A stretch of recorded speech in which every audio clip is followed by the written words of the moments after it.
Good morning, vinyl community, crime community. I'm here with my Nic Schreck book. I'm going to read a chapter called The Family versus the Family. Tex takes on the mob. The series of botched crook versus crook drug robberies, which formed the basis of the misleading named Manson murders, began and ended with a bang. It all started on a quiet residential street in West Hollywood on April 13th, 1969. All the cocaine zinging around the systems of Joel Rostow and his lover, Charlene McCaffrey, meant that they usually kept late hours. So it must have come as a rude awakening to the mobster and his mistress of the moments when they were aroused from their sleep at the ungodly hours of 6 in the morning. A lanky athlete young man had the bad manners to kick open the door of Rostow's fashionably appointed apartment at 840 North Larrabee. The tall intruder marched over to the bed. He pointed the long barrel of our old friend, the Buntline Special 22, at the drowsy lovebirds. It's likely that this absurd gun was used simply as a threatening prop, since it really wasn't an efficient firearm.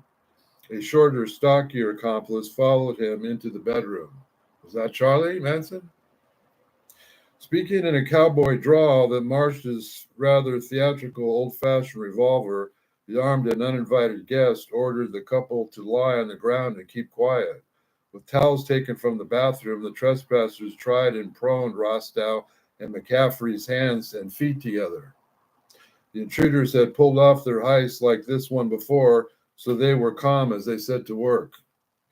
They were the latest victims. Immobilized, the burglars proceeded to treat the elegantly decorated apartment apart. It was clear that they knew what they were looking for.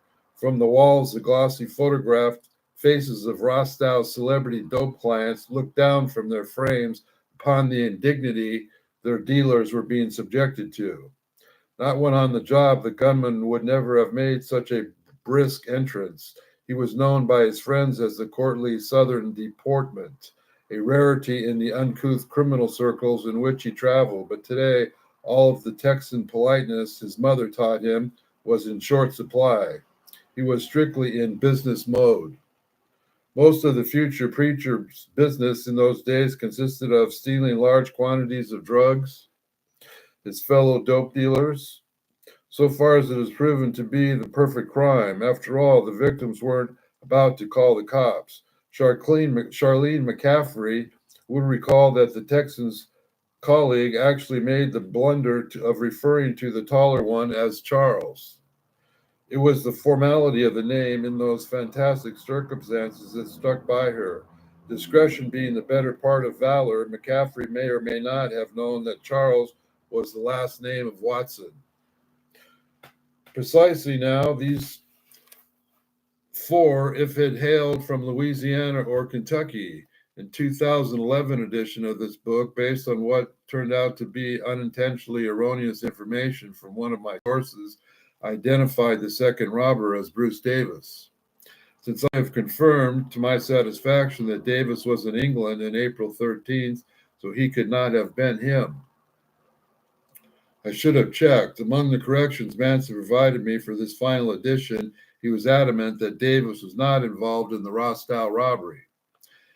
He was, however, just as firm in not telling me who it actually was. I also can't rule out that this reluctance to tell me may well have been because it was him. He maintained that Watson and Davis were not very close. When I met them, they were.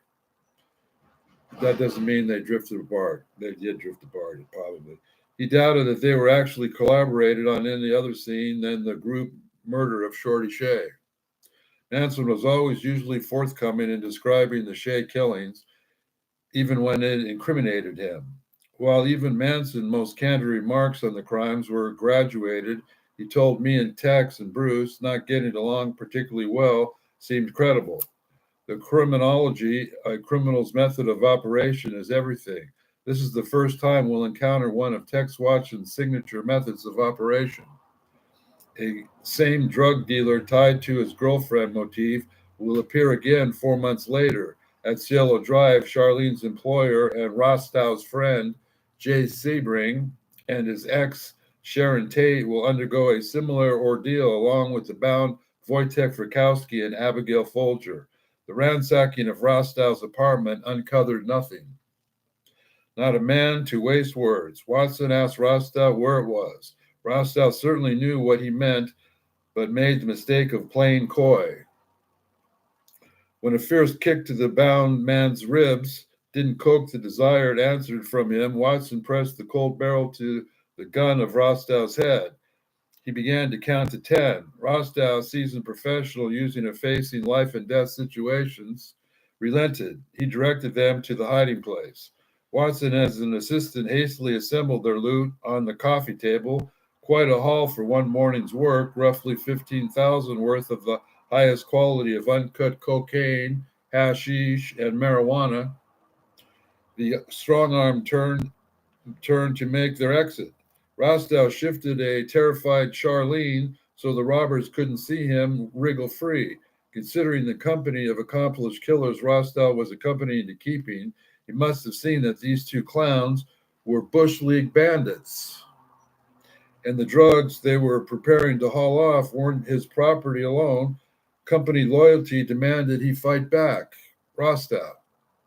Freeing his feet, not from his arms, he made an awkward lunge for Watson, who still had the buntline special in his hand.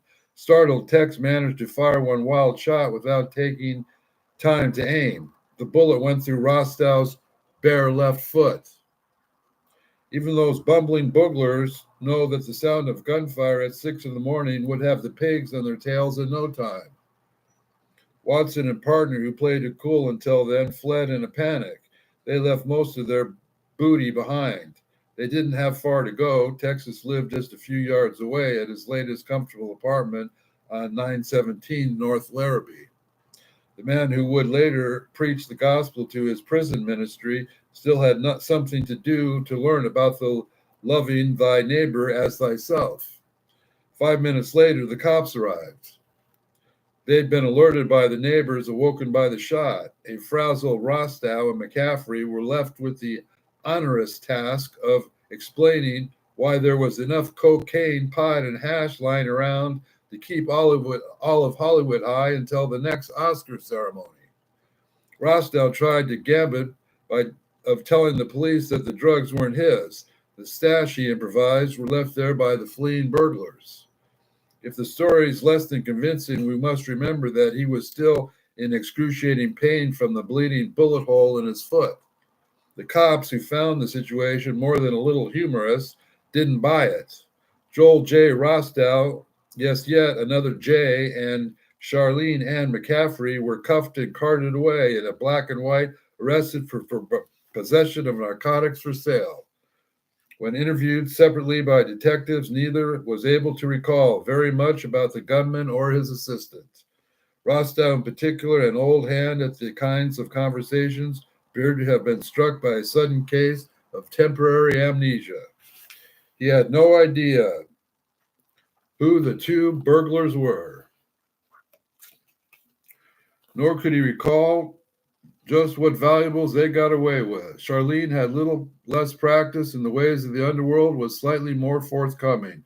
She recalled her assailants' respective sizes, their southern origins, and their distinctive firearms. She convinced the cops that she was an innocent bystander with no knowledge of her boyfriend's business.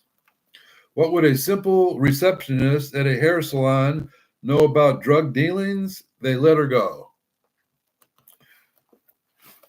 It was just this kind of discretion in emergencies which made McCaffrey such a valuable employee of Sebring International, another enterprise whose diversity of business dealings were best not shared with the law.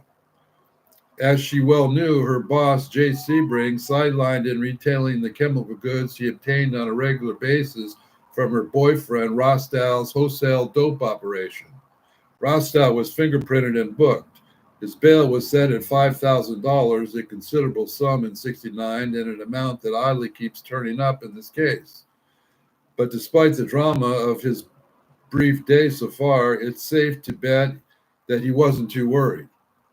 A man in his line of work could count on his connection to grease the wheels of Hollywood's justice. He was allowed to make the customers one phone call. Most arrestees in this position would be frantically dialing with a lawyer or a bail bondsman. Rostow had a luxury of turning into a higher authority. He used his dime to place a long-distance call to Union City, New Jersey. The phone call rang in the deceptively shady office right over a 2-bit joint called the Ragdoll Club.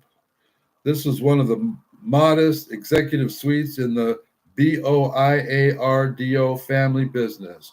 Boiardo family business. Luckily, bailing these employees out of jail was a fairly routine occurrence for the Boiardos. A few carefully chosen words were exchanged between Rostow and the man of the other line, Anthony Tony Boy Boiardo. Tony Boy, although only a humble syndicate soldier at the point of his career, had the clout to assure his pal Joey that the $5,000 claim was already on their way. Soon enough, the bail came through. Rostow limped out of his cell, a little the worse for wear from his unpleasant encounter, but a free man. Rostow's bail, though steep, was small change for the Boderos, ruled by Tony Boy's famously flamboyant pop, Ruggiero Boiardo, better known as the feared in the New York underworld as Richie the Boot. Born in 1890, he'd been a capo in the Genovese family since the good old Tommy gun days of Prohibition in the 1920s. By 1969, the entire New Jersey city of Newark was under Richie's merciless boot. That very year, Hugh Adonisio, Newark's crooked mayor, was convicted on racketeering charges related to City Hall's close relationship with the Boleros. Manson had often spoke of his trial moving the East Coast to Hollywood. This is what he was talking about. When Rostow called Tony Boy for his bail, the Bodiero coffers were overflowing with an even more filthy lucre than usual. Most of it was derived from a mob scam, which may well have been the largest and most successful operation of its kind in the proud history of American crime. The successful venture was a $100 million caper encompassing grand larceny, fraud, funny money, and hot bond conversation with the mafia have been running out of Kennedy Airport since April '66. An enormous amount of registered mail and other valuable cargo flown in and out of the Big Apple was being lifted by the mob's sticky finger specialist and spirited away. The stolen spoils were fenced and redistributed all over the United States, with the proceeds funneled through a complex system to their final destination in the West Coast. There the loot was laundered into many seemingly legitimate business, among them mafia front movie production, banks, real estate, and certain men's hair care companies seeking expansion, like Sebring's Enterprises. Joel Rostow, the Bodiero's chief bi-coastal middleman, was a major broker in this operation, so the boys weren't about to let him sit around in the cell dwindling his thumbs. Some of the vast fortune amassed by the Boiardo family was spent on seeing that the clan lived in the style of the feudal robber barons whose old world traditions they kept alive. The crummy little office over the Ragdoll Club may have been where the day-to-day bureaucracy was handled, but the real center of action was behind the forbidding walls of the pater familias Ruggiero Bodiero's castle-like spread in Livingston, New Jersey's Beaufort Avenue. In 1957, the murder of Genovese boss Albert Anastasia, who then controlled Cuban casinos, and the selection of his successor, Carlos Gambino, who had plotted in the Boieros fortress. Visitors to this imposing estate, described by Life magazine as being outfitted in Transylvanian traditional, found themselves welcomed to be compounded by life-size statues of Richie the Boot, Tony Boy, and the rest of the brutal brood. Like the reality they aspired to be, the sculptured Bodieros were mounted in heroic poses on stone stallions. Presumably, it was bad form to mention that the closest Richie the Boot, who ever got to a horse, was the when he was placed sure bets on a fixed New Jersey rackets he controlled. On our tour of Casa Bolero's extravagant features would be incomplete if we didn't proceed beyond the magnificently tacky equestrian statues guarding the entrance.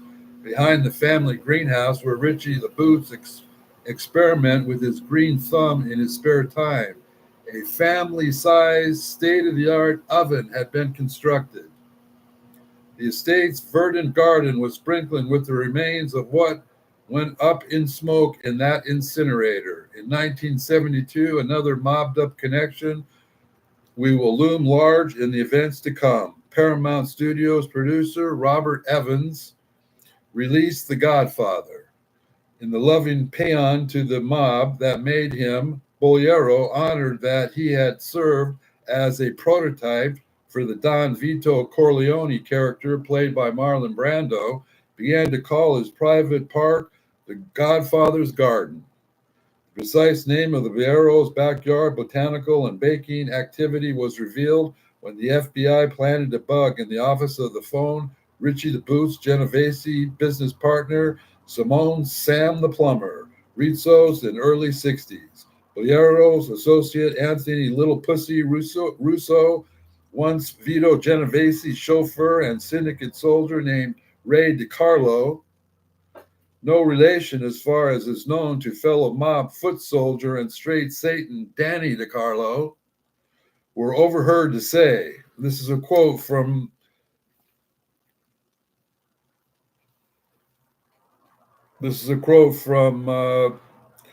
Russo. Ray, I see too many. You know how many guys we hit that way up there? DiCarlo. What about Big Furnace he's got back there? Russo. That's what I'm trying to tell you before they go up there. DiCarlo, the Big Iron Gate, Big Iron Grate, Russo. He put them there and then they burned them. They weren't talking about pizza pies. In the feds listen in, the Little Pussy and Big DiCarlo went on to reminisce about the executions of wayward associates committed into the rear of the Bolero pile.